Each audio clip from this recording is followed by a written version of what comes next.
1절, 2절 보고요. 마태복음도 한번 보겠습니다. 마태복음 9장 1절, 2절 먼저 함께 읽겠습니다. 978쪽입니다. 전에 고통받던 자들에게는 흑암이 없으리로다. 옛적에는 여호와께서 스불론 땅과 납달리 땅이 멸시를 당하게 하셨더니 후에는 해변길과 요단 저쪽 이방의 갈릴리를 영화롭게 하셨느니라. 흑암에 행하던 백성이 큰 빛을 보고 사망이 그늘진 땅에 거주하던 자에게 빛이 도다. 아멘. 마태복음도 한번 보겠습니다. 마태복음 4장입니다.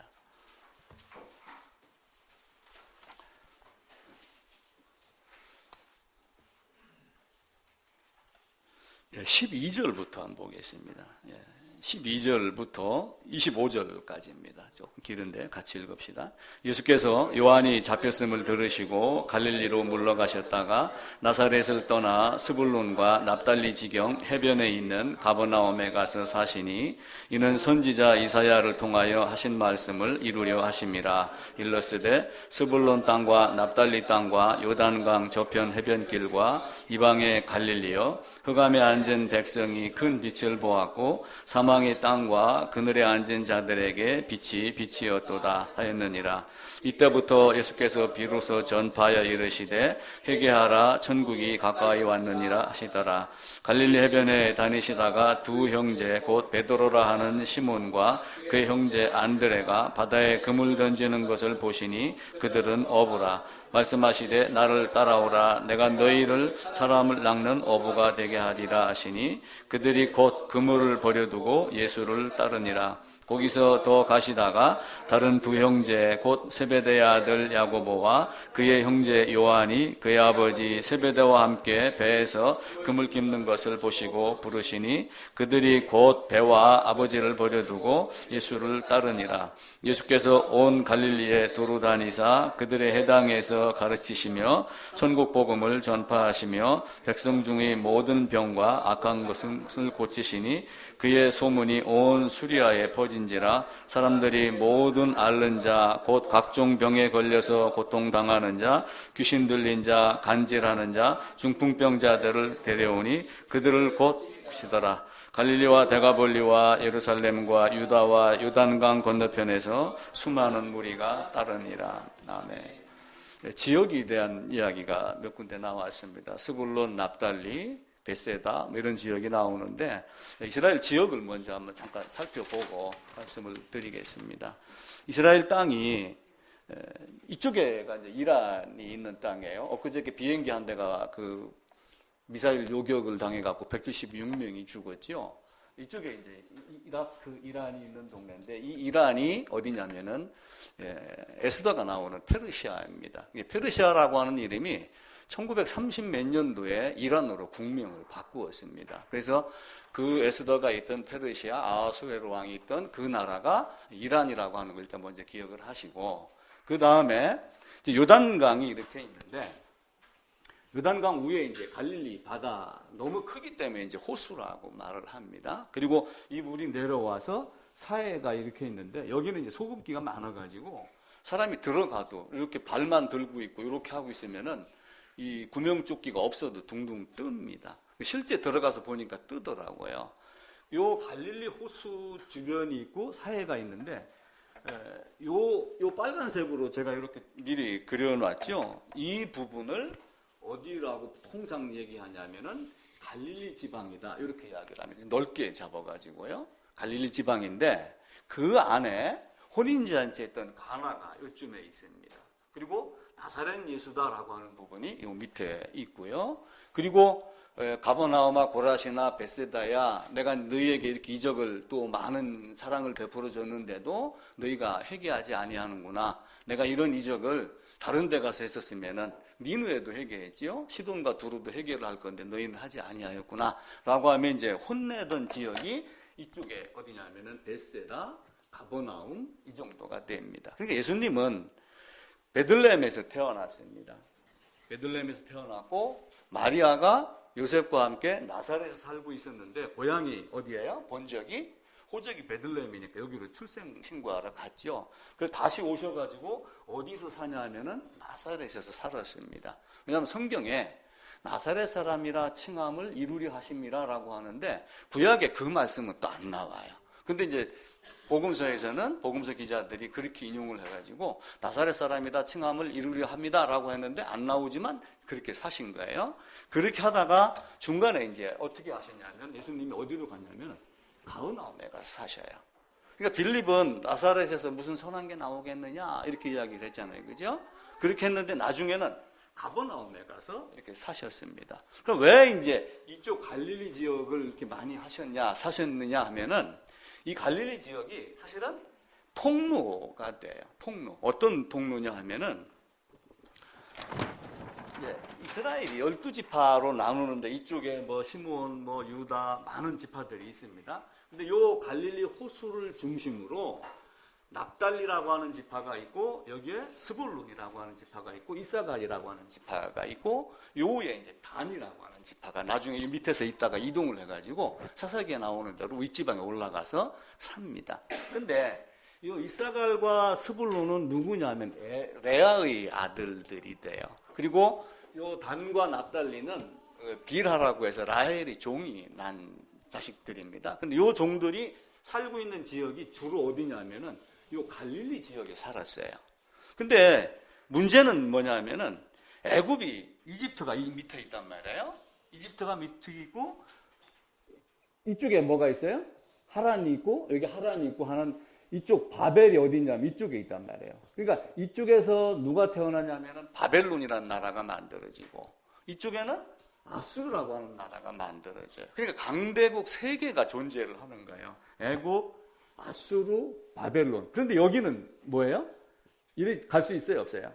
이리 못 갑니다. 독일의 그 롬멜 장군도 이 사막을 제대로 넘었냐 못 넘었냐 이런 이야기가 있을 정도로 사막이기 때문에 사람들이 잘 다니지 않습니다. 그러니까 이렇게 초승달 지역이라고 잘 가꿔진 먹을 것이 있고 물이 있는 지역을 통해서 어디로 가냐면은 바벨론이 아수르가 이집트를 공격하러 가고 이집트가 아수르하고 싸우려고 막 이렇게 딱 가다 보면 중간에 만나는 지점이 어디예요?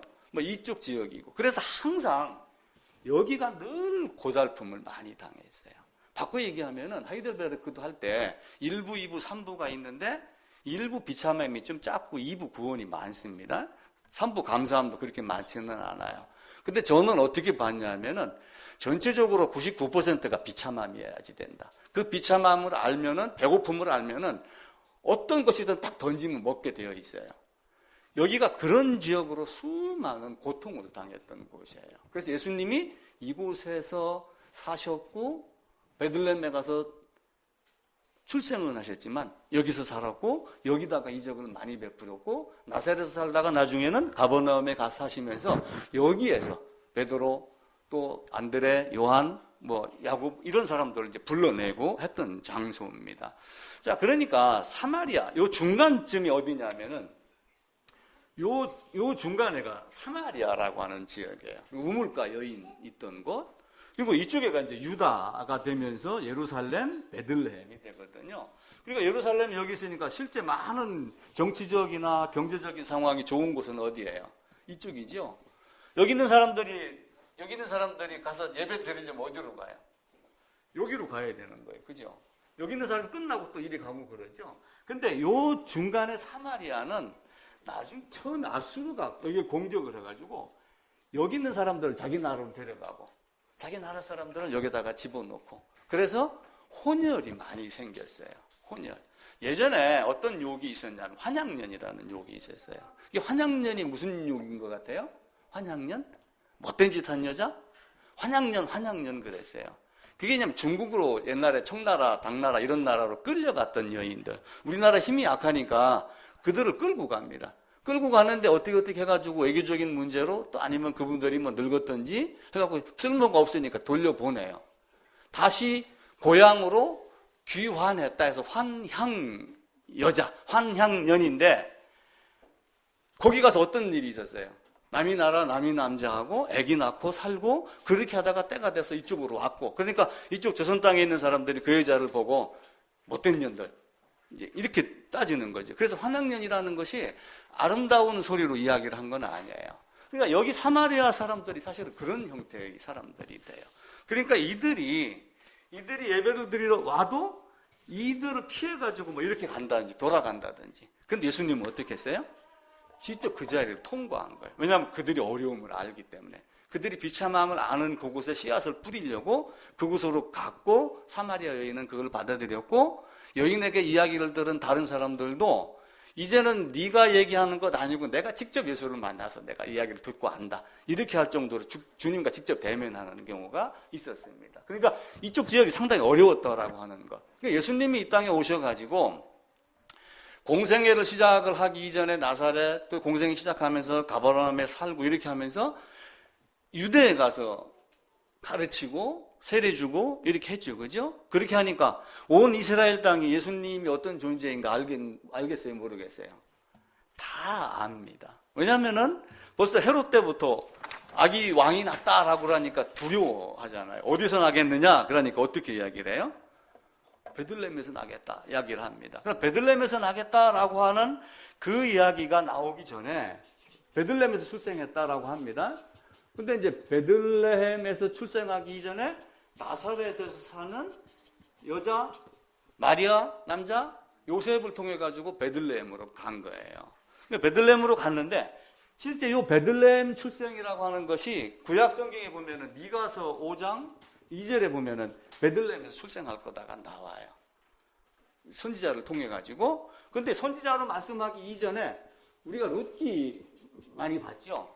룻기 보면 누구의 고향이에요? 거기가 다윗 보아스의 고향이면서 2세 다윗으로 연결 지으며 사무엘 상으로 넘어갑니다. 그러니까 룻기서는 시어머니와 며느리의 어떤 그 관계를 설정하고 설명하는 것이 아니라 다윗의 자손 예수 그리스도 훗날 처녀로 잉태한 예수께서 오실 땅이 거기다라고 하는 것을 베들레헴에서 등장할 예수님의 등장을 미리 준비하고 예고하기 위한 것이 룻기서입니다. 또 그러면서 그 이전에 우리가 읽었던 본문대로 이사야 7장에 가게 되면은 처녀로 잉태하여 낳을 것이다 라고 했는데 이사야서 9장을 보게 되면은 또 어떤 말이냐면 그는 하나님이다 이렇게 말씀을 하셔요. 이사야 9장 다시 한번 보겠습니다.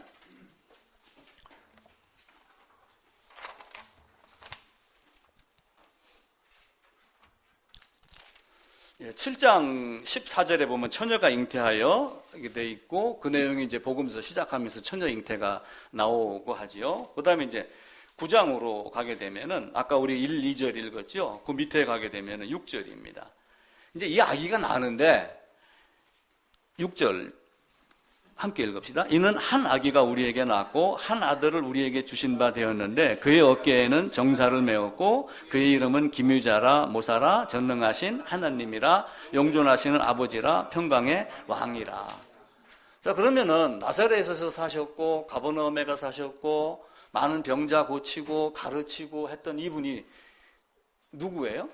예수님이에요? 하나님이에요? 쉽게 얘기를 하면은 하나님입니다. 그죠? 우리가 예수님 이렇게 하지만 사실은 그 앞에다가 뭘 붙여야지 돼요? 그리스도, 메시아, 하나님, 예수 이걸 붙여야지 되는 거예요. 그래서 제가 지난번에는 GM 자동차 보면서 차 좋다만 하지 말고 God, G, Man, M 해갖고 GM 자동차만 보면은 하나님이 사람으로 오신 그걸 좀 떠올려달라 제가 이렇게 이제 부탁을 했었죠. 하나님은 이 땅에 사람으로 오셔갖고 많은 일들을 했습니다. 베들레헴에서 나셨고 나사렛 동네 가서 사셨고 그리고 요한에게 세례 받고 그리고 마귀에게 시험 받으러 갔어요. 근데 이겼습니다. 시험 받고 나오는 걸 보고 요한이 보라 하나님의 어린 양이로다 이렇게 얘기를 하니까 요한을 따르던 제자 둘이 왜냐하면 예수님은 30세쯤 돼서 공생애를 시작을 하셨고 요한은 그 전부터 시작을 했단 말이에요. 6개월 먼저 출생도 했지만 일을 먼저 시작을 했는데 요한을 따라다닌 자가 보라 요한이 말하기를 하나님 어린 양이로다 그러니까 그 둘을 떠나가지고 둘이 떠나서 누구에게로 갔어요? 우리 주님에게 갔습니다. 근데 주님에게 가는 거를 요한이 가지마 너는 나하고 있어야 돼 이렇게 하지 아니하고 그래 가라 이렇게 이야기를 한 거예요. 그냥 율법과 은혜의 차이이기도 합니다. 그런데 그렇게 하고서 하나님이 가나에 가가지고 혼인잔치를 한 거예요. 혼인잔치를 하고 그 다음에 어디로 갔냐면 성전으로 가가지고 이제 성전 청결 작업을 했습니다. 요한복음 2장에 나오는 대로 이게 연대기 순서대로 지금 이제 말씀을 드리는 거예요. 자, 이쪽에서 안드레를 만났어요. 안드레를 만나고 가나에 가서 혼인잔치하고 그 다음에 어디로 갔냐면 예루살렘으로 올라가신 거예요. 예루살렘으로 올라가셔서 보니까 어떤 모습이에요? 아름답지 못한 모습. 성전에서 장사를 하고 그러니까 그걸 뒤엎었습니다. 그 모습을 누가 봤어요? 연대기 순서대로 따지면 니고데모가 그걸 본 거예요. 성전 청결 사건 바로 뒤에 니고데모가 등장을 하며 밤에 예수님을 찾아가는 장면이 나옵니다. 내가 공의회 의원이면서 이렇게 열심히 살았는데도 불구하고 혹 저 모습을 내가 한마디 좀 하고 싶었었는데 했을지도 몰라요. 왜냐하면 니고데모의 마음속에 뭔가 있었기 때문에 주님을 찾아간 거예요. 그래서 주님과 말씀을 나누다 보니까 그분이 어떤 분인가를 알게 된 거죠. 거듭나는 역사가 있었습니다. 성경이 기록을 하지 않지만. 그러니까 마지막 저 뒤에 가서 어떻게 해요? 모략 이런 장사할 준비를 해갖고 오지요. 그리고 유대로 가서 다시 세례를 베풀고 그리고 갈릴리와 사마리아 통과하고 그렇게 하면서 가버나움에 사시면서 많은 이적을 베풉니다. 그러니까 온 이스라엘이 여기저기 할 것 없이 모든 이스라엘이 다 아는 거예요. 혼인잔치, 사마리아 여인도 있었죠. 예루살렘의 성전도 뒤엎었죠. 그리고 다시 돌아오니까 또 니고데모가 찾아왔죠. 이런 모든 걸 통해 가지고 예수님이라고 하는 존재가 이스라엘 땅에 드러나지 않은 적이 없이 다 알고 있는 존재였습니다. 그럼에도 불구하고 사람들이 서로 다르게 예수님을 바라본 거예요. 왜 그렇게 했어요? 지난주에 말씀드렸던 대로 건강한 욕구가 있고 건강하지 못한 욕구가 있기 때문에 그래요. 사람들이 시달립니다. 시달리니까 당장에 배고프면 어떻게 해요? 먹을 것 달라 이렇게 하고 그러죠. 시달리는 사람들이 갈릴리 호수 주변에 살고 있었습니다. 그럼에도 불구하고 그들은 다른 사람들에게 손가락질 당하고 특별히 사마리아에 있는 사람들 그들이 가가지고 그들에게 예수님이 가서 이야기를 했었을 때 저분이 메시아구나라고 바라보는 사람이 있고 혹 우리를 로마의 압제해서 내가 지금 아픈데 병을 좀 고쳐줄 사람 이렇게 되는 건가? 라고 하는 쪽으로만 생각한 두 종류의 사람이 있었던 거예요. 건강한 욕구, 건강하지 못한 욕구. 여러분은 교회 다니면서 성경 보면서 건강한 욕구로 성경을 봅니까? 건강하지 못한 욕구로 성경을 봅니까? 건강하지 못한 욕구로 보면은 성경의 것을 이용을 해가지고 다른 데 사용을 합니다. 사람과 사람 간의 관계도 아름답지 못합니다. 근데 건강한 욕구는 오직 주님 한 분만 바라보고 그렇게 살고 있어요. 그러니까 건강한 욕구는 사실은 고생을 많이 합니다. 고난을 많이 받아요. 자, 우리는 나는 산전수전 다 겪었어. 이렇게 얘기를 많이 해요. 산전수전 다 겪고 공중전까지 하셨나요? 그렇게 얘기하는 사람들 나는 산전수전뿐만 아니라 공중전까지. 근데 요셉이 끌려가면서 겪은 게 사실은 산전수전, 공중전 다 들어갑니다. 근데 솔로몬은 제 욕심에 사실은 산전수전을 다 겪은 거예요. 요셉, 야곱은 에서를 피해서 도망가고 그랬지만 사실은 건강한 욕구 때문에 그렇게 당하는 거예요. 건강한 욕구가 아니었으면 어떻게 돼요? 그렇게 할 필요도 없었죠. 그래서 산전수전, 공중전 다 하고 있지만 사실은 건강하지 못한 욕구는 자기 욕심에 이끌려서 고생하는 걸 고난이라고 착각을 하고 있는 겁니다. 애굽은 많은 사람들을 고난의 장소로 몰아였어요. 요셉이 미리 가서 고난을 받았습니다. 왜 고난을 받은 거예요? 사실은 출애굽이라고 하는 대역사를 이루기 위해서 미리 가서 모판 역할을 논을 갈아 놓은 거예요. 그리고 씨 뿌려놓고 430년 동안 모판에서 모 나게 하고 이스라엘 땅으로 이식하고 하는 그 과정이 이스라엘 땅과 이런 모습들입니다. 아브라함 곁에 두 여자가 있었어요. 아브라함하고 다 합방을 해서 자식을 다 낳습니다. 그런데 하나는 일반 은총이고 하나는 특별 은총입니다. 하나는 건강하지 못한 욕구의 종이 자식으로 난 하갈과 이스마엘이고 또 하나는 건강한 욕구에 의해서 난 이삭 또 사라. 그래서 갈라디아에서는 네가 종이 자녀냐 자유자의 자녀냐 이렇게 물어요. 그래서 건강한 욕구와 건강하지 못한 욕구. 그러니까 이스라엘은 수많은 고난을 당하면서도 메시아라고 왔었을 때 그 메시아를 제대로 바라보는 눈이 있었느냐 없었느냐에 따라서 신앙이 달라지는 거예요. 그런데 이스라엘은 그런 눈이 사실은 없었습니다. 오자마자 죽이려고 했고 겨우 몇 사람만 이분이 어떤 분인가라고 하는 걸 바라보는 모습들이 약간씩 생기기 시작을 한 겁니다. 베드로의 경우도 마찬가지예요. 그 순서대로 보게 되면은 마태복음에서 나를 따라오너라 라고 해가지고 예를 들어서 예수님이 그 요한이 무슨 얘기를 했냐면은 세상 죄를 지고 가는 하나님 어린 양이로다 라고 얘기했을 때 누가 먼저 따라갔어요? 안드레하고 요한이 따라갔는데 이제 안드레 이름만 나오고 또 한 사람에 대한 이야기가 나옵니다. 근데 안드레가 누구에게로 갔냐 하면은 바로 베드로에게 갔어요. 근데 그 중간에 성전 청결 사건 이런 거 한두 가지를 거치면서 사실은 안드레와 베드로가 주님을 따르지 않은 상태에 있었어요. 그때 배를 가지고 고기 잡는 형태. 그러니까 이미 요한을 떠나서 예수님에게 갔는데 그때부터 예수님을 따라다닌 게 아니라 사실은 바라보고 따라간다라고 하긴 했지만 자기 일을 하는 상태. 근데 나중에 예수님이 가가지고 이제 너희 둘은 나를 따라오너라 해가지고 야고보, 요한, 안드레, 베드로 사람 낚는 어부가 되게 하리라 라고 하는 어떤 중간 갭이 있습니다. 물론 우리도 신앙생활을 하다 보면은 나름 뜨거운 경우가 있고 그렇지 않은 경우도 있겠죠. 처음에 뭔가는 봤다라고 했는데 아닌 것 같은 경우도 있긴 있어요. 어쩌면은 이 안드레가 베드로를 먼저 가서 내가 그리스도를 만났다라고 얘기를 했지만 사실은 그렇지 못한 모습으로 베드로와 안드레가 그렇게 살았고 야고보와 요한도 그렇게 살았는데 훗날 얼마 지나지 않아서 가버나움에 사시면서 예수님이 나를 따라오너라 라고 했었을 때 근데 이스라엘 백성들이 그렇게 쉽게 변하는 상태는 아니었어요. 이스라엘 역사 전체를 보면은 이스라엘은 늘 세상과 연합하고 세상과 음행하고 하는 이런 장면들을 갖고 있습니다. 이스라엘이 나중에 이제 포로로 끌려가요. 포로로 끌려가는 이유는 여러 가지가 있겠죠. 하나님을 떠난 것. 근데 하나님을 떠났기 때문에 나오는 행위들이 열매가 다 좋아서 좋지 못했어요.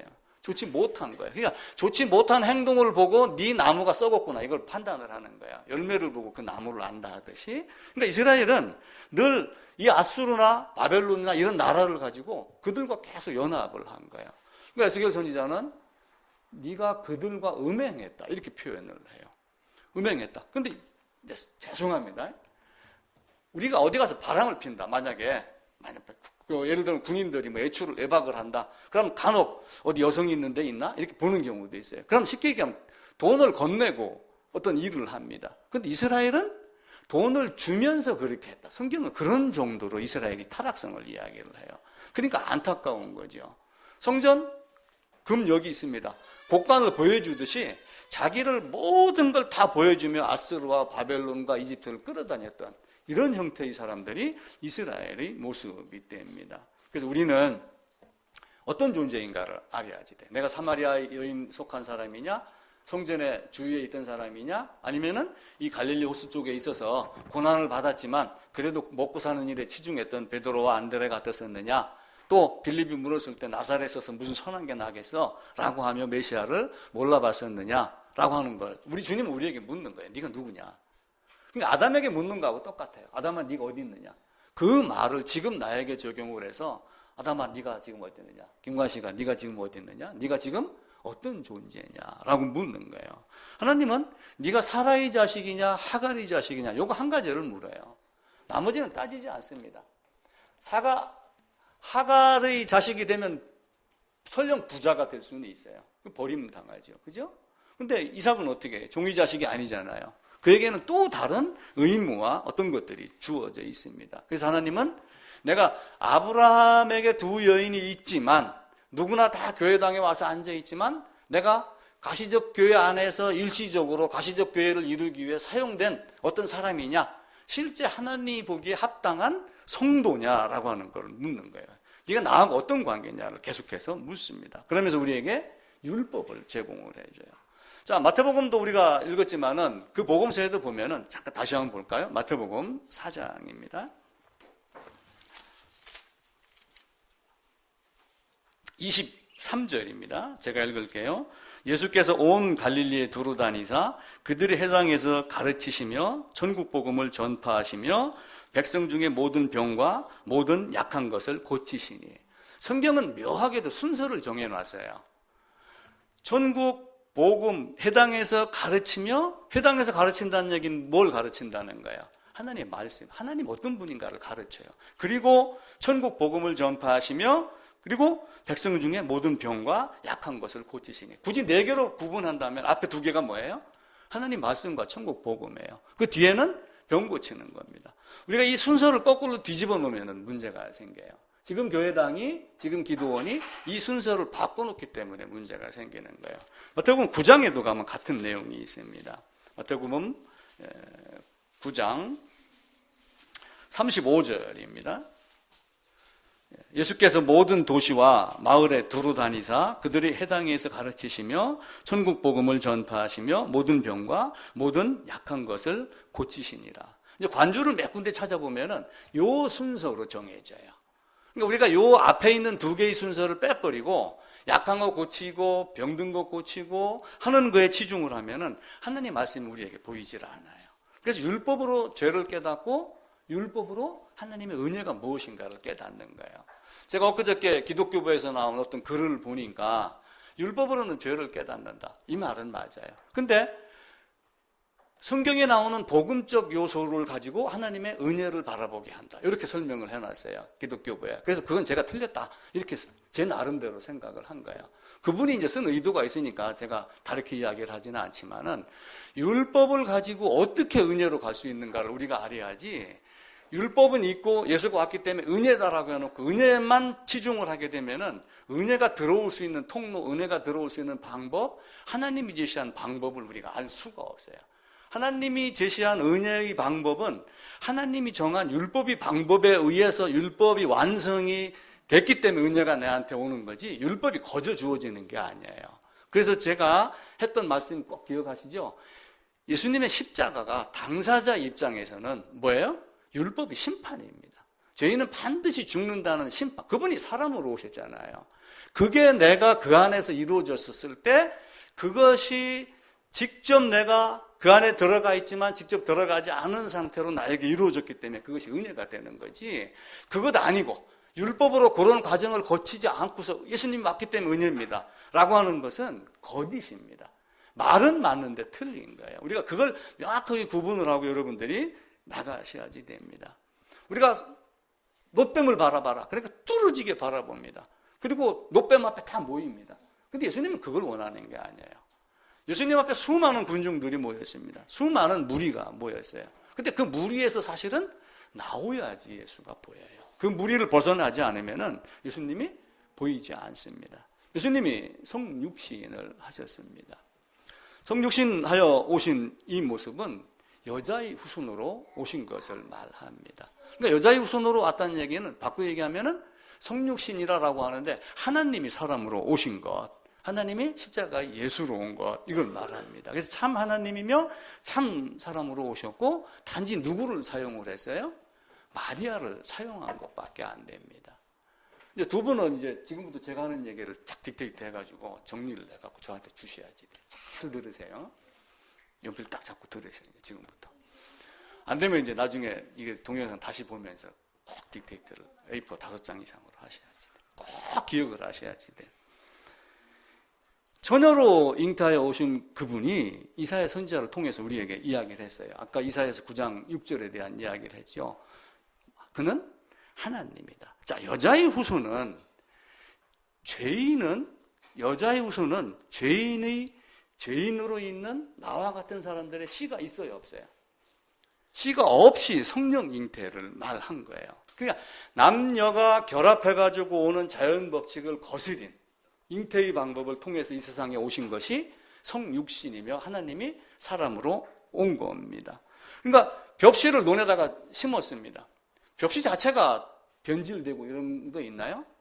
벽씨 변질되지 않습니다. 단지 그 모판을 활용을 해가지고 벼라고 하는 것을 그냥 그대로 만들어내는 것. 제가 그렇게밖에 설명을 못하겠더라고요. 죄가 없는 분이 죄인으로 오기 위해서 누구를 사용했냐면은 마리아를 사용을 했습니다. 그러니까 마리아를 통하여 이렇게 이야기를 해요. 마리아를 통하여 마리아에게서 어떤 게 맞아요? 마리아를 통하여 오셨다? 마리아에게서 나오셨다. 성경은 뭐라고 돼요? 마리아에게서 나셨다. 이렇게 적혀 있어요. 성경 본문에. 마리아를 통하여가 아니고 마리아에게서 나왔다라고 하는 거예요. 그럼 통하여는 뭐예요? 그냥 마리아의 몸뚱이를 수도관같이 수도관 안에 물이 흐르는 것 같이 그냥 들어갔다 빠져나오는 것밖에 안 돼요. 근데 마리아에게서 나온 것은 마리아의 혈과 육을 취한 상태가 됩니다. 자, 그러면은 죄인으로 오셨습니다. 사람으로 오셨습니다. 그러니까 그분은 참 사람이냐 아니냐를 놓고 이제 문제가 생기기 시작을 해요. 왜냐하면 하나님인데 어떻게 사람이 되느냐. 만약에 그가 사람이라면은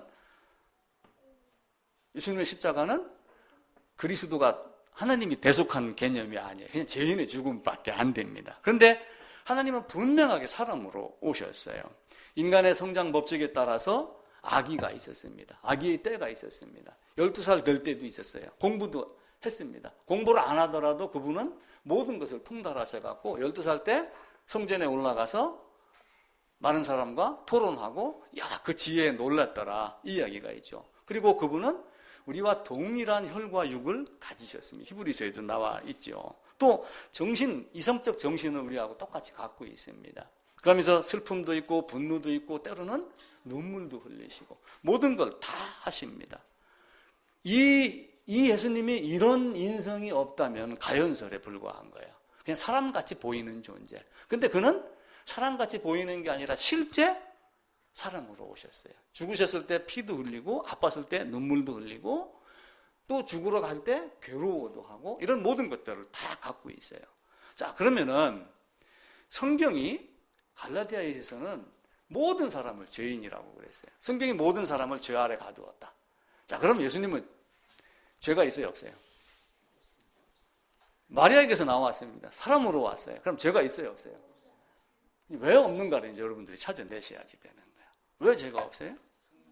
성령으로 잉태됐기 때문에. 죄악 중에서 출생한 여인에게 난 자가 깨끗한 자가 없다. 욥기서는 그렇게 말씀을 합니다. 에베소서는 인간은 본질상 진노의 자녀다. 이렇게 말하고요. 아담의 범죄로 모든 사람이 타락하고 부패하고 오염됐다. 근데 왜 아담 때문에 그렇게 됐느냐라고 하게 되면은 사도행전 17장에 가게 되면은 무슨 내용이 있냐면은 한 혈통으로 만드사 이렇게 돼 있어요. 아담과 내가 한 혈통이에요. 그러니까 아담의 피가 나의 피가 돼요. 아담의 피가 나의 것으로, 아담의 범죄가 나의 것으로 연결이 되면서 이 사도행전 17장 몇 절인가 모르겠나요? 이게 한 혈통으로 만들었기 때문에 이 한 혈통으로 만드는 것이 로마서 5장 12절로 연결되면 한 사람이 범죄함으로 모든 사람이 범죄한 것이 된다라고 하는 것으로 연결을 할 수가 있습니다. 그래서 모든 사람이 죄인 되었기 때문에 모든 사람이 죽고 모든 사람이 사망에 이르는 것만 보더라도 나는 성경이 말하는 죄인이구나 라고 하는 것을 증명할 수 있어요. 어떤 분이 돌아가셨습니다. 어떤 분이 돌아가실 겁니다. 왜 죽지? 왜 아프지? 죄인이기 때문에. 그 성경이 거꾸로 증명을 하는 거죠. 모든 인간은 아담의 타락의 결과로 죄의 지배를 받습니다. 죄 때문에 이성이 발달한다 한들 깨끗하게 분별할 수 있는 명료성이 있어요, 없어요? 그런 게 없습니다. 하나님의 은총을 베풀어 주지 않으면은 사실은 성경도 제대로 보는 눈과 마음이 지혜가 생기지 않습니다. 또한 죄를 다스릴 수 있는 능력이 자기에게 있어요, 없어요? 전혀 없습니다. 야, 저 사람은 깨끗하게 살았어. 이렇게 하고 그러죠. 그 예를 들어가지고 미국의 흑인 킹 목사가 뭐 인권운동 해갖고 우러러 본다라고 그러는데 FBI 파일에 의하면 여인이 100몇 명이었다. 뭐 이런 이야기가 있습니다.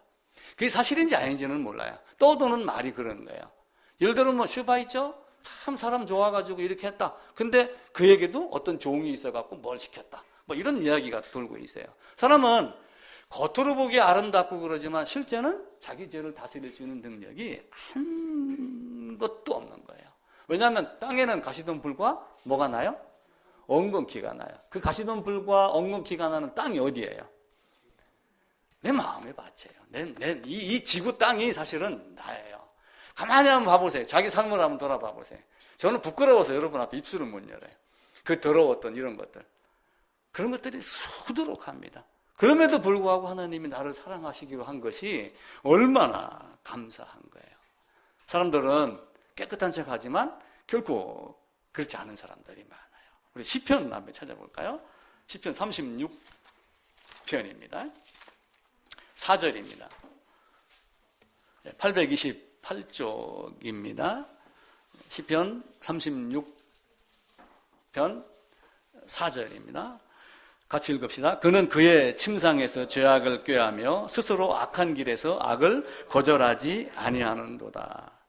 시편 63편에 보면은 침상에서 주를 기억하는 사람이 있어요. 저녁에 침상에 누워 아침에 침상에서 일어나면서 하나님, 오늘은 내가 어찌 살려올까? 내가 앞으로 어떤 길로 가고 어떤 말을 듣고 어떤 말을 거절하고 이렇게 살아야 됩니까? 라고 이렇게 묻는 사람이 있는가 하면은 침대에 누워갖고 내일 아침 어느 놈을 죽일까? 어느 놈을 쫓아가서 지금 화살을 날릴까? 뭐 이렇게 생각하는 사람들이 있다는 거예요. 이렇게 되는 내용이 잠언 4장에도 나옵니다. 악을 행하지 못하면 자지 못하며 사람을 넘어뜨리지 못하면 잠을 못 잔다. 이게 잠언 4장에도 같은 말씀이 나와요. 그러니까 우리 인간이 얼마나 부패한 거예요. 그런데 예수님의 모습을 보니까 사람은 사람인데 죄는 없다 하죠. 그의 행실이 발랐어요, 못 발랐어요?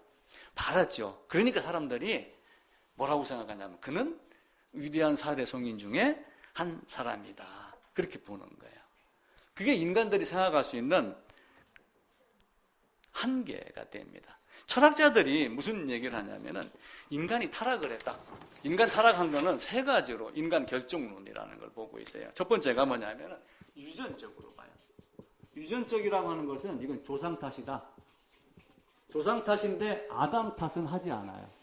아담 탓은 하지 아니하고 우리 할아버지 탓. 원래 우리 이씨 집안이 그래. 원래 박씨라 고집이 세. 뭐 원래 최씨 고집이야. 뭐 좀 고집 부리고 그러면 나 원래 최씨야. 이렇게 하고 그러죠. 최씨라고 다 고집이 있는 거 아니에요. 그죠?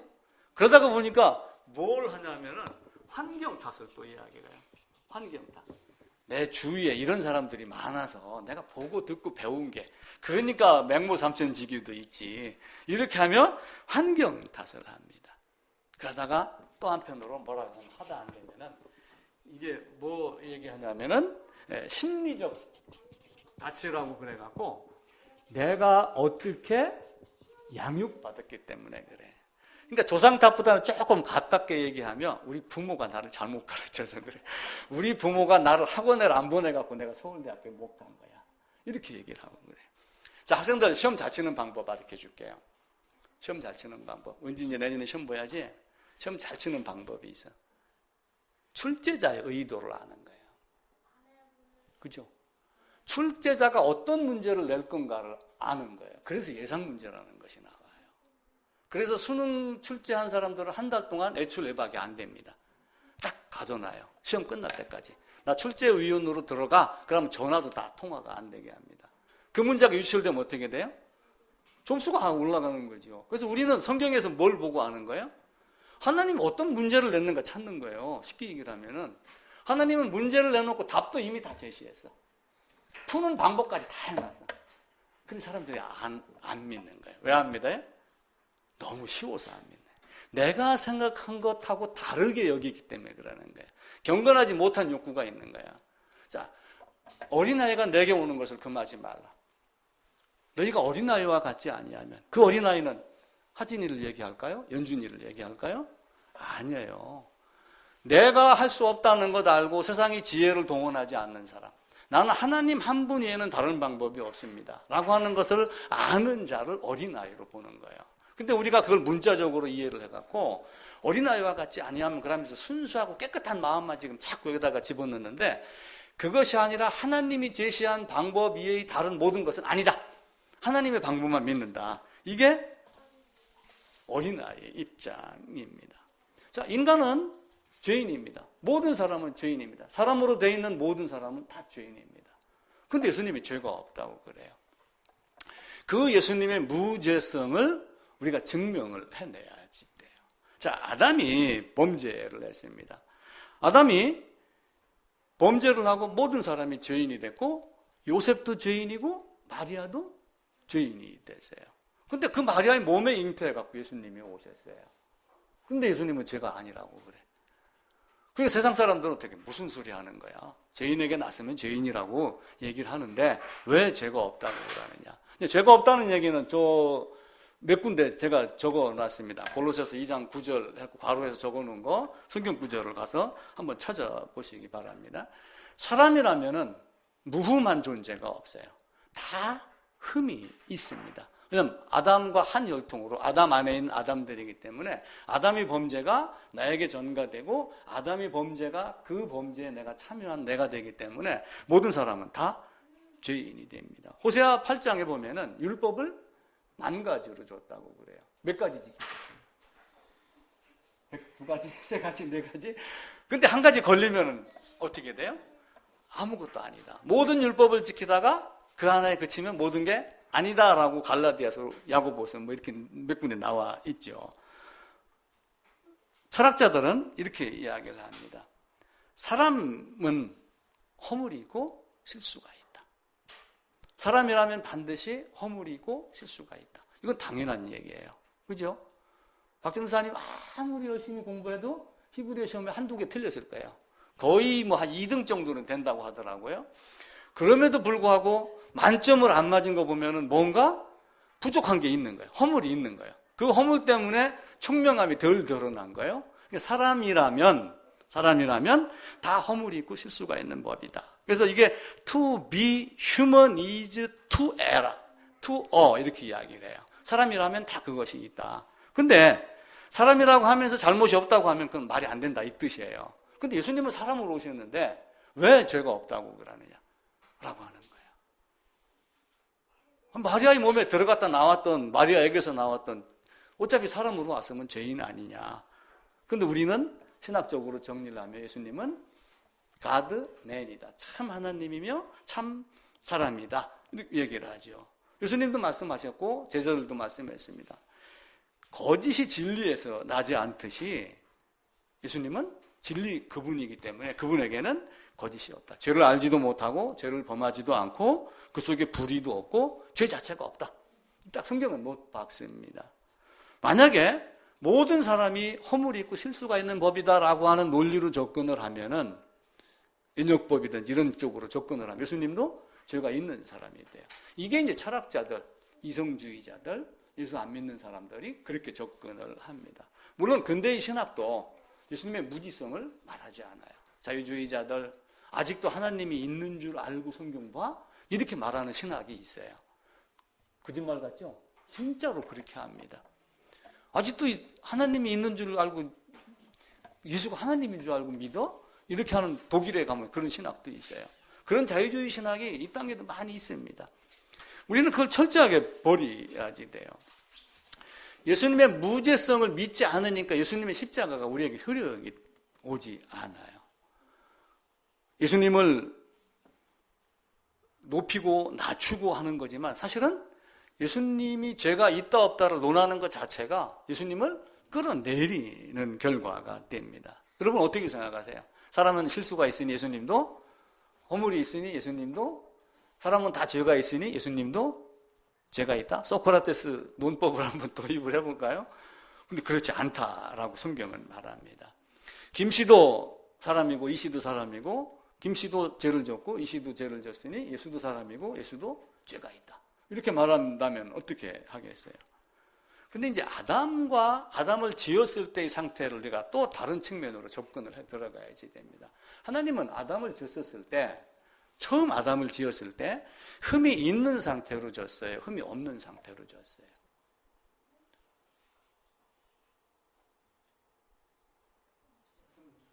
네?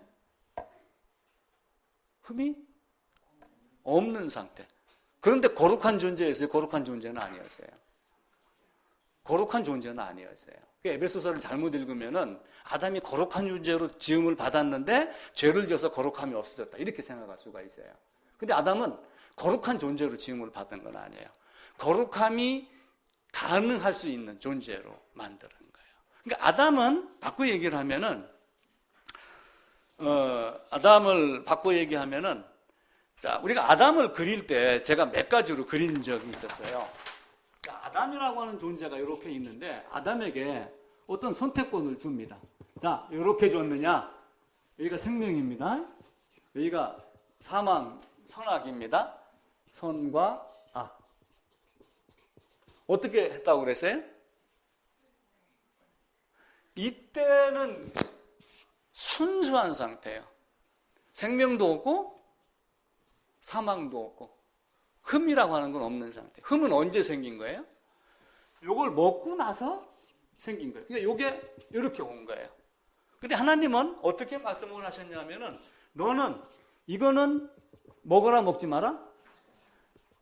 선악은 먹지 마라라고 하는 얘기는 반드시 뭘 먹으라는 거예요? 생명을 먹어라라고 하는 존재인 거예요. 아담은 그래서 학자들이 이렇게 이야기를 해요. 아담이 원하면 죄를 짓지 않을 수 있었다. 이 말은 암송을 해야지 돼요. 아담이 원하면 죄를 짓지 않을 수 있는 존재였다. 자, 첫사람 아담은 흠이 없는 존재로 만들어졌어요. 아직 생명과 선악 아무것도 먹지 않았을 때. 그런데 이 양반이 스스로 이거를 잘라버리고 이쪽으로 연결하자마자 여기에 뭐가 생긴 거예요? 흠이 생겼고 여기는 무흠의 상태가 된 거예요. 그러니까 무흠의 상태가 있다가 흠이 있는 상태로 바뀐 거예요. 자, 그럼 예수님은 사람이라고 다 100% 흠이 있냐?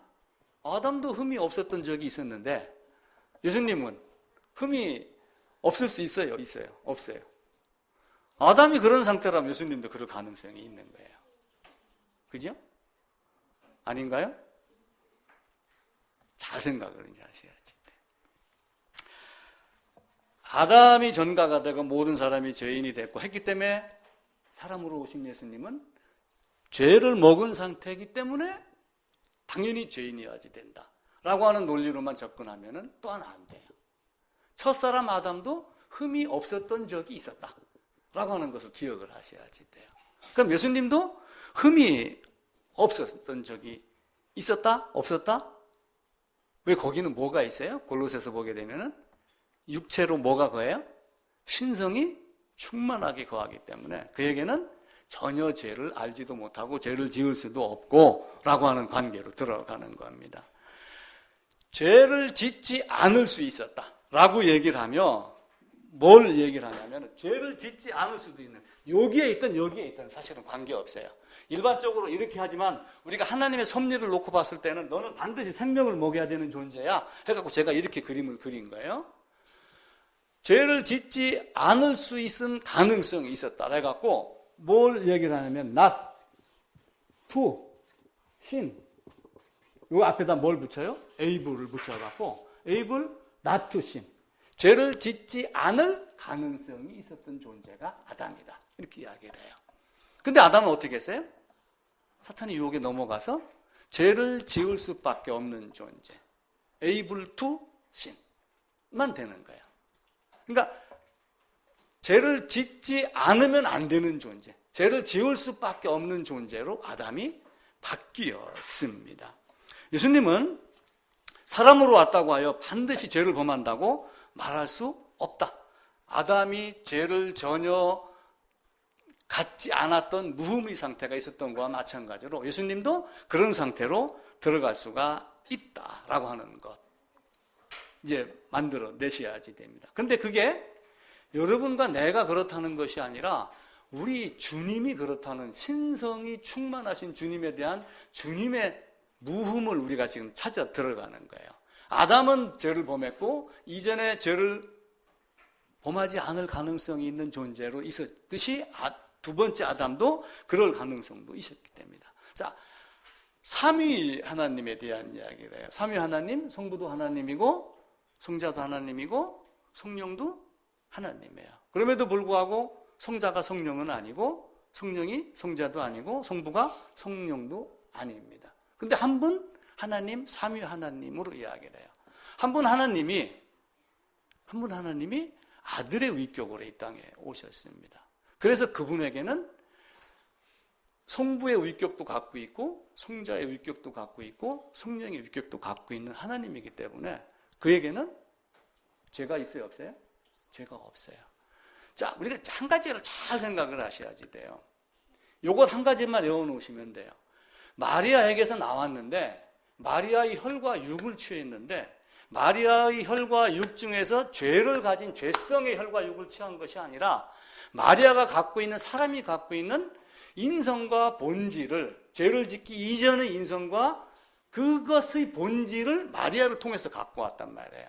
그러니까 마리아의 죄성을 갖고 있는 혈통, 피, 유 이것이 아니라 죄를 짓기 이전의 인성의 본질, 하나님 그걸 취해온 것을 마리아에게서 나오셨다 이렇게 되는 거죠. 그러니까 예수님에게는 죄가 있어요, 없어요? 예수님에게는 죄가 없고 그에게는 죄를 알지도 못하고 죄를 짓지도 않고, 그러니까 그분에게는 신성이 충만하니 죄를 질 수 있어요, 없어요? 꼬맹이도, 자 예를 들어서 연준이가 어딜 아빠가 끌고 갑니다. 손을 놓으면은 막 지가 지 맘대로 다니지만은 아버지가 손 꽉 잡으면은 지가 중간에 빠져나가고 싶어도 빠져나가요, 못 나가요? 지 제대로는 안 됩니다. 평생 안 됩니다. 지금 현재 상태로. 아버지가 늙으면 또 달라지지. 근데 아버지가 늙지 않는 상태로 이제 가정을 하는 거예요. 우리 주님 안에 계신 하나님, 아들의 위격으로 오신 그 삼위 하나님, 성부의 위격, 성자의 위격, 성령의 위격이 다 계신 하나님, 그분 하나님이기 때문에 그는 죄를 질 수 있어요, 없어요? 그분 마리아에게서 나왔지만 죄성에 있는 마리아의 혈과 육을 취한 것이 아니라 인간 그 자체의 본질만 갖고 그 본질에 있는 혈과 육만 취해 갖고 오신 하나님, 그게 마리아에게서 오신 하나님. 그러니까 예수님에게는 죄가 있어요, 없어요? 그분에게는 죄가 없다. 그 안에는 신성이 충만히 가득한다. 그 신성 충만 신적 영광이 우리 사람으로 오신 예수님에게 미쳐 있기 때문에, 그게 미치기 때문에 그는 죄를 지을 수 있어요, 없어요? 죄를 지을 수 없고 항상 거룩할 수밖에 없고 하는 것. 그래서 죄를 범하지 않을 가능성이 있는 게 아니라 전혀 죄를 지을 수 없는 존재가 되는 거예요. 그러니까 죄를 짓지 않을 가능성이 있는 존재에서 죄를 지을 수 있는 존재, 아담이 변입니다. 죄를 짓지 않을 수 있는 존재에서 죄를 지을 수 있는 존재, 그리고 죄를 지을 수 있는 존재에서 반드시 죄밖에 나올 수밖에 없는 존재, 세 단계로 쭉 바뀌어 내려가는 거예요. 처음에 뭐라고 그랬죠? 죄를 짓지 않을 수 있는 존재. 근데 범죄하고 나니까 죄를 지을 수 있는 존재. 그 죄를 지을 수 있는 존재의 나무가 됐기 때문에 사과나무에서 뭐 열려요? 사과나무에 사과 열리죠. 똑같은 논리로 아담은 이제는 죄를 지을 수밖에 없는 존재. 이렇게 3단계로 아담이 범죄가 깊어져 가는 거예요. 아담의 죄성이. 그러니까 모든 인간은 어떻게 돼요? 우리에게서 죄가 나와야 안 나와요? 계속해서 죄가 나올 수밖에 없는 거예요. 근데 하나님은 아들의 위격으로 이 땅에 오시면서 신적 영광이 함께하고 신적 충만이 함께하기 때문에 마리아의 몸을 가지고 나왔지만, 마리아에게서 나왔지만 마리아의 죄성을 갖고 온 것이 아니라 마리아가 죄를 짓기, 인간이 죄를 짓기 이전의 인간의 본성, 그 혈과 육을 갖고 오셨기 때문에 하나님에게는 전혀 죄를 지을 수 없는 존재, 죄를 알지도 못하는 존재, 이렇게 바뀌어 나간다라고 하는 것. 그래서 이 관계를 우리가 잘 정리를 하시면은 인성만 놓고 보면은 죄를 범할 수 있는 상태예요. 근데 신적 충만이 함께하기 때문에, 신적 영광이 함께하기 때문에 그분은 죄를 지을 수 없다라고 하는 것. 요거 한 가지 꼭 기억을 하셔야 됩니다. 그래서 예수님이 누가 나를 죄로 책잡겠느냐라고 이렇게 질문을 해요. 누가 나를 죄로 책잡겠느냐? 아니, 사람들이 보기에 요한은 뭐 먹고 마시는 거 잘 안 하고 그러는데 예수님의 제자들은 예수님은 먹고 마시는 거 즐겨한다. 그러니까 탐욕이 가득한 자 아니야? 그렇게 말했을지라도 누가 나를 죄로 책잡겠느냐? 내가 나를 증거하여도 내 증거가 참되니. 왜 그렇게 하셔요? 한 분 하나님이 한 분 하나님이심을 증거하니 그 증거가 참돼요, 거짓돼요? 그 증거가 참된 거예요. 제3의 존재가 이 일의 존재를 증거하는 것이 아니라 그분이 그분을 증거하기 때문에 내가 나를 증거하여도 내 증거가 참되다. 그러면서 또 한편으로는 신명기에 나와 있는 대로 두세 증인을 끌어다가 쓰면 나를 증거하는 아버지가 있다, 성령이 있다. 또 이렇게 하며 자기 자신이 무죄하며 하나님이심을 말합니다. 범죄한 죄인의 인격을 취한 것이 아니고 범죄하기 이전의 인성의 본질만을 취하셨다. 이걸 꼭 기억을 하셔서 왜 예수님께서 죄가 없다, 왜 마리아에게서 나왔는데도 불구하고 그분에게는 죄가 없구나라고 하는 것을 기억을 하시기를 바랍니다. 아담이 죄를 범하지 않을 가능성이 있었으나 죄를 범할 수 있는, 그리고 죄를 지을 수밖에 없는 상태. 그럼에도 불구하고 예수님은 처음부터 죄를 전혀 지을 가능성이 전혀 없는 존재, 이렇게 오셨습니다. 자, 처음으로 다시 돌아갑니다. 예수님이 이런 존재로 이제 이 땅에 오신 거예요. 와가지고 해당에서 가르치며, 천국 복음 가르치며, 혹 병자도 고치고 그렇게 했어요. 약한 자도 고치고. 근데 사람들은 앞에 두 개는 안 본 거예요. 해당에서 가르치고, 복음을 전한 건 안 보고, 그 다음에 뭘 본 거예요? 병자를 낫고 약한 것 하고, 여기에다가 집중을 한 거예요. 근데 하나님은 그렇게 하지 아니하고, 개개인 본질의 속속들이를 다 꼬집어내는 거예요. 사마리아 여인이 얼마나 똑똑한지 아세요? 나 어디서 예배 드리는지도 알아. 그거 아는 여자예요. 그러니까 사마리아 여인 봐보세요. 메시아 오는 거 알아요. 그죠? 메시아가 어떤 존재인가도 알아요. 사마리아 여인도 그런 상태의 사람이었지만 다윗의 후손으로 베들레헴에서 출생하고 나사렛에서 살고 이거 다 알고 있을 겁니다. 근데 내가 그러라고 하니까 그 말이 잘 안 믿어지는 거예요. 그때 예수님이 뭐라고 그래요? 속을 뒤집어 놓는 거야. 네 남편 데리고 와봐. 네가 어떤 존재인가 너를 한번 끄집어내봐. 네 쏘갈머리를 한번 확 마음판을 뒤집어 까는 거예요. 그래서 바울이 세례주지 않은 것을 감사하다라고 하는 것을 다른 성경하고 다른 말씀하고 하게 되면은 내가 손으로 하지 아니한 할례, 그죠? 너희가 마음밭을 갈고 내가 육신의 할례로 행한 것이 아니라 마음밭을 갈고 그 마음밭에 씨를 뿌리는 그것을 하나님은 기뻐하시는 하나님이에요. 그 예수님이 이 땅에 오셔갖고 많은 걸 행했는데도 불구하고 사람들은 계속해서 건강하지 못한 욕구를 향해서 욕심을 부리는 거예요. 하나님은 주고 싶은 건 한 가지 딱 주고 가신 거예요. 그것 한 가지 때문에 오신 거예요. 인자가 온 것은 뭐죠? 인자가 온 것은 뭐 때문에 오신 거예요? 세상 심판하지 않고 구원하려 하십니다. 그것 한 가지예요. 병자 고친 거는 그냥 지나가다 그냥 건드려 준 거예요. 내가 이런 능력자라는 걸 그나마 알고 찾아올 수 있도록 그렇게 한 건데 앞에 두 개는 사실 안 쳐다보고 사람들이 뒤에 있는 것만 가지고 이야기를 합니다. 자칫 잘못하면은 어느 학자의 말대로 교회당에 앉아서 그 성도들이 교회를 이루고 신앙생활을 하기 위해서 동원된 사람들에 불과할 수도 있는 거예요. 우리는 그런 존재가 되면 돼요, 안 돼요? 그런 존재가 되면 안 됩니다. 그런 가시적 교회를 이루기 위해서 신학교가 동원이 됐다? 그럼 문제가 되는 거예요.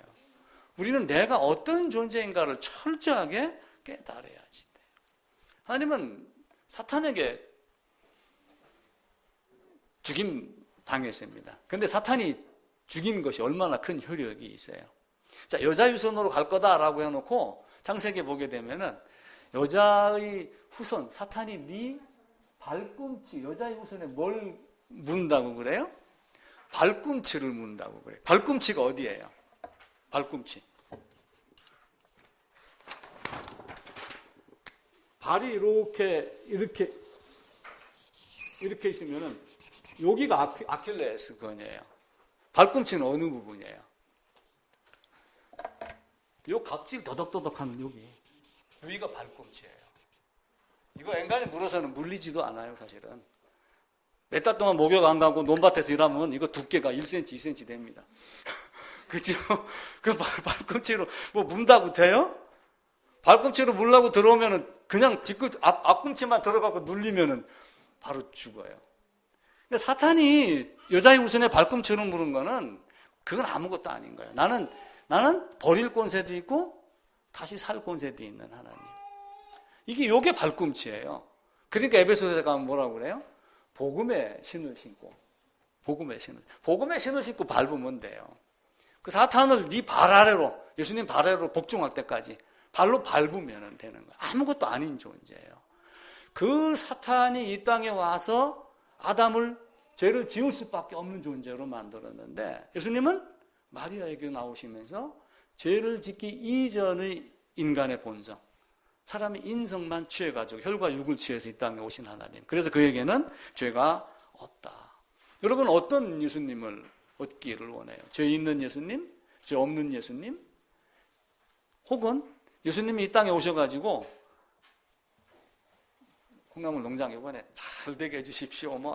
이거? 그것 아니에요. 인자가 온 것은 목적 딱 한 가지. 그죠? 다른 것도 없어요. 우리의 일상사를 돕기 위해서 온 것이 아니에요. 내 생각이 그게 막 너무 꼬이니까 하나님 말씀이 안 들어오는 거예요. 저기를 봐보세요.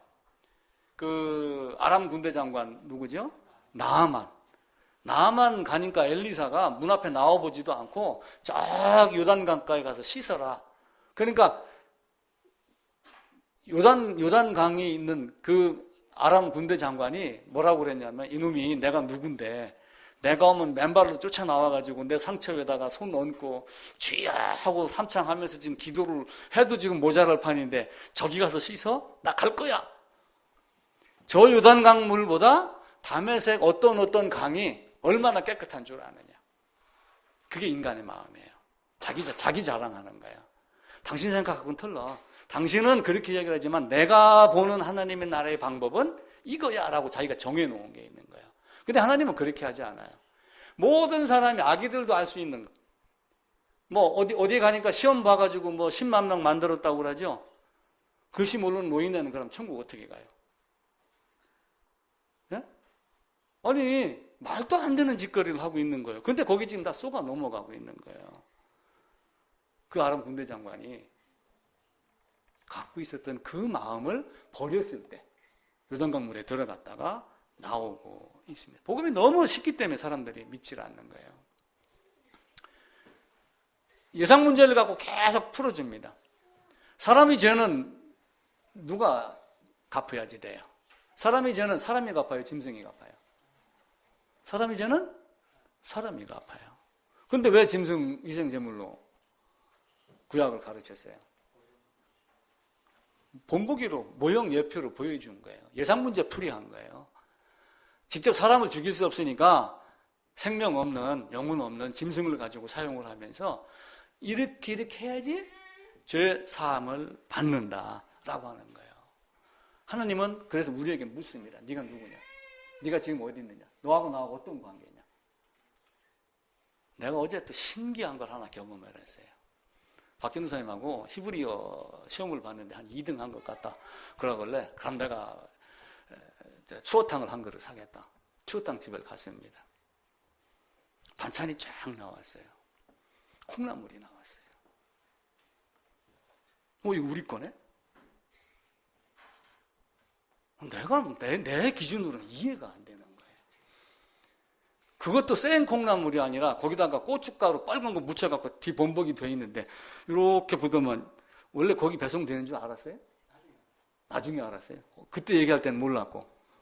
근데 그걸 딱 보고 우리 콩나물이다 딱 아는 거야. 그래서 내가 확인을 하려고 종업원을 불렀어요. 이 콩나물이 어디서 배송된 거냐? 가서 좀 주인장에게 물어봐 달라. 그랬더니 주방에 들어갔다 나와서 치악산 콩나물입니다.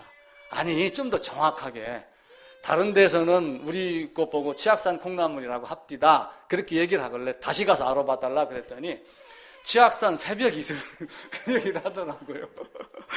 그래서 내가 우리도 입이 음식의 맛을 분별할 것 같이 알면 보이고 모르면 보여야 한 거예요. 저는 그 앞에서 1년을 앉혀놔 보세요. 그 콩나물 갖다 놓으면 그 콩나물 내가 구별해요 못해요? 저는 못합니다. 그걸 내가 만들고 내가 농장에서 씨를 뿌리고 내가 갖고 있던 콩이 어떤 형태로 나올 거고 하는 걸 수없이 봐왔기 때문에 콩나물 그 머리 대가리 그거 모양 요 줄기 뿌리 모양새를 보고 이건 우리 거야 라고 이야기를 하는 걸 보고 하나님은 오죽하시겠냐. 그죠? 하나님은 내가 음흉하게 숨긴다 할지라도 철갑을 두르고 감춘다 할지라도 그걸 알겠냐 모르겠느냐? 다 압니다. 그래서 어제 내가 한 수 배웠어요. 하나님 앞에서는 숨길 수가 없구나. 내가 하나님 앞에서는 그 하나님이 이 땅에 온 목적이 누가복음 찾아보겠습니다. 19장입니다.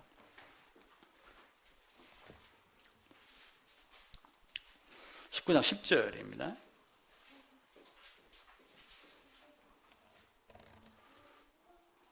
다 찾으셨죠? 128쪽입니다. 같이 읽읍시다. 인자가 온 것은 잃어버린 자를 찾아 구원하려 함이라. 마가복음도 한번 보겠습니다. 마가복음 10장 45절. 마가복음 10장 45절은 신대원 성경sem에 꼭 100% 나옵니다. 인자가 온 것은 섬김을 받으려 함이 아니라 도리어 섬기려 하고 자기 목숨을 많은 사람의 대속물로 주려 함이라. 섬기려 하고 하는 이 말을 오해를 하는 거예요, 사람들이. 그 섬김이 어떤 섬김이에요? 죽음을 섬기는 거예요. 근데 발 닦는 거 섬기고 다른 거 섬기는 걸로 사람들이 자꾸 생각을 한단 말이에요. 그러니까 본질을 벗어난 상태로 다른 걸 계속 얘기를 하니까 십자가의 복음이 보이질 않는 거예요. 그리고 요한이 세례를 주면서 시작했던 첫 번째 말이 뭐예요? 여기 생각나? 회개하라. 요한이 잡힘을 들으시고 예수님이 공생의 시작을 하시면서 첫 번째 했던 말이 회개하라. 회개하라예요. 구원하려 하심이라. 그런데 회개하라고 그러는 거예요. 그 회개는 뭘 하는 거예요? 네 마음밭을 한번 드러내봐라. 저 나가서 논 갖지 말고 네 마음밭을 한번 갈아봐라. 마음밭 안에 있는 돌멩이 뭐 이런 거 잡티 이만한 것까지 싹 끄집어내야지. 옛날 농부들은 농사 지을 때 어떻게 했어요? 그 흙에다 씨 뿌리려고 손으로 비벼가지고 이렇게 하는 적도 있어요. 그 고운 흙 만들려고. 벽에다가 세면 대신 뭐 바르고 그럴 때 세면도 그냥 하는 줄 알아요? 모래 같은 거 쓸 때 체에다가 다 칩니다. 곱게 해가지고. 그런 정도로 흙을 갈아갖고 씨를 뿌리고 그랬어요. 이런 거 한 개, 그 게다시만한 거 한 개까지도 다 빼내야지 된다라고 하는 거. 그런 상태로 네 마음을 뒤집어 봐라. 예수님이 오셔서 예수님이 많은 걸 이야기를 했지만 회당에서 가르치고 천국 복음을 전하면서 해쳤던 말이 회개하라. 그래서 사람들이 싫어하는 거예요. 회개하라. 회개하라. 예수 믿는다고 하는데 영접하고 영접했습니다 하면 되지. 회개하라고 그러니까 그게 돼요? 회개하라는 얘기는 뭐예요? 네가 얼마나 비참한지 알아라. 그 비참한 존재가 어떤 존재인지 알아라라고 하는 거예요. 그것 없이 천년만년 다른 거 얘기하면 어떻게 돼요? 왜 예수를 죽이고 바라바를 살려달라고 한 거예요? 내한테 유익되는 게 지금 예수가 아니라 바라바기 때문에 그래요. 예수가 진이가 돼버려 있는 상태란 말이에요. 지금 내 소원 들어주고 뭔가 해가지고 기도가 되면 그 양반 때문에 된 것 아니야? 이렇게 하기 때문에 예수가 다른 걸로 돼. 그 예수님이 성전 뒤엎는 걸 보고 니고데모가 예수님을 찾아가는 거예요. 연대기 성경 순서를 한번 봐보세요. 니고데모가 왜 예수님을 찾아가는가? 저도 연대기 성경을 보면서 그렇게 심각하게 생각하지는 않았는데 그걸 보니까 그게 조금 보이더라고요. 회개하라? 자존심 버려야지 돼요. 나만 장군에게 회개하라? 그건 뭐예요? 다메섹 강 그래 좋으면 그리 가. 대신 평생 나병 안고 살다가 그러고 지옥 가. 근데 그것이 아니라면은 버리고 여기로 오는 거예요. 그 하나님이 우리에게 말씀을 하셔요. 회개하라. 회개할 게 너무 많아서 우리가 말은 못하지요. 너희는 스스로 할 일을 행하여 마음가죽을 베라. 에레미야에서 그렇게 말씀을 합니다. 그 마음가죽을 베고 하는 것들이 우리에게 꼭 있기를 부탁을 드립니다. 그리고 그 자기가 필요했던 것, 자기가 말했던 것 계속하여 빵을 공급하지 않고 계속하여 병자를 고치지 아니하고 자꾸 복음을 얘기를 하고 회당에서 가르치고 이렇게 하고 그러니까 그를 죽일 수밖에 없는 존재. 이 갈릴리 이쪽에서 이곳에서 고생했던 많은 사람들, 이 사마리아에서 고생했던 많은 사람들, 이 예루살렘까지 가면서 제사를 드리려고 고생했던 사람들, 여기서부터 여기까지 가려면은 그때 마차를 타고 가서도 얼마나 시간이 많이 걸려요. 출애굽 6월절 이전에 양을 보관을 미리 합니다. 며칠 동안이죠? 7일, 14일 보관을 합니다. 그 보관하는 거는 병이 있나 없나를 확인을 하는 거예요. 그럼 여기서 여기까지 가는 그 뜨거운 나라에서 갈 때 설사한다. 안 돼. 이거는 흠이 있기 때문에 안 돼. 흠이 없어야지 된다는 건 알아요. 그럼 어떻게 해야 돼요? 너 다시 갔다 와. 다시 안 갔다 오려면 똑같은 양, 흠 없는 양을 여기서 2,000원짜리인데 12,000원 내가 팔을게 사. 이렇게 장사를 했단 말이에요. 하나님이 사람으로 오셨는데 세상 사람들이 그렇게 하고 있는 걸 보고 예수님이 속이 뒤집혀져요? 안 뒤집혀져요? 인성을 갖고 계신 그분이 화가 나겠어요? 안 나겠어요? 그걸 엎은 거예요. 니고데모가 그걸 반성을 하는 거예요. 쉽게 얘기하면. 그래서 주님을 찾아갔죠. 그러면서 네가 유대인의 지도자이면서 선생이면서 너도 그 꼬라지 하고 살았니? 좀 호되게 말하지 않았을까요? 그 말을 조금 험한 말로 바꾸면은 그렇게 표현밖에 더 할 수 있겠어요? 근데 니고데모가 하루 종일 자고 나서 바뀌었잖아요. 감히 두려워서 유대인들 동족 그 공의에서 또 탈퇴당하고 출교당할까봐 그건 못했지만 주님이 죽고 장사되고 하는 그 과정 속에 주님을 향하여 나아갔던 그 사랑, 그걸 이제 담대하게 드러낼 수 있는 것은 죽으면 죽으리라라고 했던 에스더와 같은 그런 모습이 되어야지 됩니다. 우리가 장금이를 제가 보면서 예전에 대장금 나왔죠. 거기 보면 이런 내용이 나와요. 장금이가 궁녀 음식 수락관에서 근무를 하다가 무슨 문제가 있어갖고 유황오리를 잘못 올려가지고 왕이 배탈이 났습니다. 쫓겨나요. 제주도로 귀향을 갑니다. 근데 자기 어머니 유언에 따라서 궁에 가서 뭘 해야 되냐면은 삼궁인가 뭔가를 뭐 하여튼 해야 됩니다. 그래갖고 제주도 가서 의녀를 만나요. 아주 특출한. 그 의녀를 만나갖고 의술을 배워갖고 어느 정도 의술이 있다 인정을 돼서 궁에서 의녀 모집하는 데를 가가지고 교육을 받고 시험에 통과하면 이제 궁으로 다시 돌아가요. 그리고 원래 있던 자리로 이제 임금 옆으로 또 찾아 들어가는 그 과정입니다. 시험을 보는데 그 시험관이 장금이에게 물어요. 이게 약초냐 독초냐? 예를 들어서 약초입니다. 이건 독초입니다. 어떤 때는 약초고 어떤 때는 독초냐? 뭐 이런 걸 쭉 묻습니다. 근데 장금이가 이렇게 대답을 해요. 어떤 하나를 놓고 약초라 독초라 딱 정할 수가 없다. 사람에 따라서 이 약초가 독초가 될 수도 있고 사람에 따라서 이 독초가 이에게는 약초가 될 수도 있다라고 하며 쭉 설명을 하니까 이 시험관이 속으로는 깜짝 놀라는 거예요. 깜짝 놀라는데 네가 너무 아는 것이 교만할지 몰라서 내가 너를 떨어뜨리겠다. 이렇게 하면 불합격을 시켜요. 나중에 이제 다시 합격을 하고 그러죠. 그러면서 장금이에게 한 말이 있어요. 네가 그걸 아는 것만큼은 굉장히 좋은데 교만할까 내가 두렵다. 근데 의술은 알고 있는 지식과 이런 걸로 고치는 것이 아니라 기품으로 고치는 것이다. 그러니까 네가 얼마나 성숙하고 네가 얼마만큼 사람을 사랑하고 하는 그것이 돼야 되지 의술 몇 개, 입으로 아는 것 몇 개를 갖고 되는 것이 아니다. 이렇게 얘기하면 장금이를 가르치더라고요. 그걸 보고 십자가의 도가 멸망하는 자들에게는 뭐예요? 독초가 되는 거예요. 미련한 자가 되는 거예요. 걸림돌이 되는 거예요. 어떤 자들에게는 그것이 디딤돌되고 반석이 되고 그것이 우리에게는 하나님의 능력이 되고 하나 이렇게 바뀌는 것입니다. 그러니까 우리가 성경을 보더라도 똑같은 성경을 보더라도 사람에 따라 보는 각도가 다 달라요. 아, 이게 그 말씀이었어? 이렇게 보이는 경우도 있고 이 말을 갖다 놓고 문자적으로만 보면은 아닌, 문자주의로만 보면 아닌 것도 있고 그래서 유대인은 표적을, 헬라인은 지혜를. 이게 그때 당시의 모습이에요. 고린도 교회도 그런 걸 많이 한 거예요. 유대인은 표적 구하고 헬라인은 지혜를 구하는데 우리는 뭘 구해요? 십자가에 못 박힌 그리스도 예수 한 분만을 구한다. 우리는 성경에서 그걸 차지하지 돼요. 그것 아닌 거 가지고 막 우리가 부흥했다, 오늘 내가 은혜 받았다, 뭐 마음이 풍성해졌다. 이건 다 거짓입니다. 그것 버리지 않으면은 절대로 안 됩니다. 하나님이 성령으로 이것을 보이셨느니라 라고 하는 성령의 인도함, 성령의 가르침. 하나님에게서 가르침을 받고 하나님을 배우고 하나님을 선포하는 그 단계가 있어야지 되지 그게 안 되면 안 돼요. 정리를 하면은 험하고 고통받던 곳에서 예수님이 거하셨어요. 그러면서 거짓이 있는 곳에 가서는 상도 뒤집어 엎으셨습니다. 예수님이 죄 없는 모습으로 왔어요. 근데 마리아에게서 왔다고 하여 사람들은 저 누구누구의 형제 아니야? 에이, 마리아 아들 목수 아니야? 요셉의 아들 목수 아니야? 목수의 아들 누구 아니야? 이렇게 하며 그를 순전하게 사람으로만 여깁니다.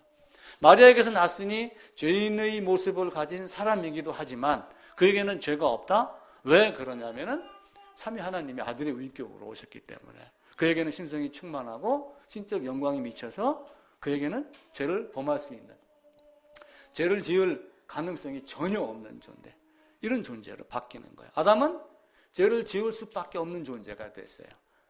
죄를 짓지 않을 가능성이 있었는데 죄를 지을 수 있는 존재, 그리고 죄를 지을 수밖에 없는 존재로 아담은 깊이 더 빠져갑니다. 그런데 예수님은 이 땅에 오시면서 죄를 전혀 알지도 못하고 죄를 지을 수 없는 존재로 이 땅에 오신 거예요. 왜 그러냐면은 마리아의 몸에게서 나왔지만 죄성을 가진 마리아의 혈과 육을 가지고 나온 것이 아니라 인간이 범죄하기 이전의 인성, 범죄하기 이전의 혈과 육을 가지고 나와서 사람으로 오셨기 때문에 그에게는 죄가 있다? 없다. 그래서 그분만 우리의 죄를 사할 수가 있어요. 사람의 죄는 사람만이 할 수 있습니다. 그런데 죄인인 사람 할 수 있어요? 없어요? 없습니다. 그런데 예수님이 사람으로 오셨는데 우리 죄를 대속하기 위해서 죽으셨습니다. 왜냐하면 그에게는 죄가 없기 때문에 그래요. 죄가 없기 때문에 그러는데 사람이 죄를 속하지만, 자, 이제 또 한 가지예요. 사람이 죄를 속합니다. 근데 하나님께 범죄한 것을 사람이 속할 수 있어요, 없어요? 사모님. 죄 없는 사람이 속할 수 있어요, 없어요? 누가 해야 돼요? 하나님께 범죄한 거 하나님만 해결할 수 있어요. 아무도 해결할 수 없어요. 죄 없는 사람이 해야 되지만 하나님께 범죄한 하나님의 진노는 인간이 어떤 것을 동원해도 하나님의 진노를 풀 수 있는 방법이 없어요. 죄 없는 사람으로 와갖고 사람의 모습을 가졌지만 그분은 하나님이기 때문에 하나님의 진노를 푸시는 거야. 인간이 할 수 없는 그것을 하나님이 진노를 받으신 거야. 내가 받을 진노를. 그러니까 그 진노 안에 네가 들어가 있느냐 없느냐, 우리는 이걸 보는 거예요. 성경 안에서. 그거 다 보면 어떻게 돼요? 그건 게임 끝입니다. 성경 덮어도 돼요. 쉬운 말로 얘기를 하면은. 그 다음 어떻게 돼요? 아버지가 가르치는 대로, 잘못하면 혼나는 대로. 그런데 아버지가 내가 너하고 맨날 1대1로 독대해서 공부 가르칠 시간이 없이 편지를 써서 놨으니까 이 편지를 보거라 이라고 성경을 봤으니까 이제 우리는 이 성경을 계속해서 보고 하나님의 사랑을 깨달아가야지 됩니다. 아까 내가 엄한 부탁을 드렸는데 예수님의 무지성이라고 하는 것들은 한번 논리적으로 정리를 하셔야지 됩니다. 한번 정리를 한번 해보시고 한 두세 장 정도 나올 겁니다. 한번 저하고 같이 토론을 한번 하도록 하겠습니다. 예.